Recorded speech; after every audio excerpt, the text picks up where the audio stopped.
As you can see, I didn't make it very far. Right outside the stadium. I just came up the hill from the tunnel and saw something that I wanted to point out to you guys. Over here, where you start going down the road that drops down into the tunnel, I noticed that there was some change in the plant community that's indicative of soil compaction. And specifically what I'm looking at is the change that's happening between the St. Augustine grass right over here and the grasses that are growing right along the sidewalk here. And we get down here a little bit closer to them, what you'll see is this sort of flattened rosette type growth habit. It is a bunch type grass. This in particular, this grass is goosegrass. One of the ways I can tell that it's goosegrass is the seed head.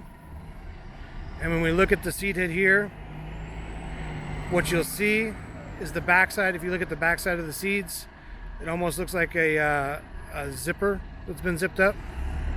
And that is kind of a characteristic identifier as far as the seed head goes. You can see more of them down here in the canopy. It's a busy time on campus right now because we're between classes. But again, here you've got goosegrass that's growing here because of the soil compaction. It has a competitive advantage over the St. Augustine grass. Another thing that's happening is the St. Augustine grass that is growing where it's compacted has changed its growth habit a little bit. You can see how it's tightened up its leaves. They're getting worn back pretty frequently because of the traffic. And you can see even right here how the St. Augustine grass, because it's being worn and abraded so much, it has really adapted with really small leaves, short leaves, compared to the ones right next to it that are not getting worn out and cut it back as often.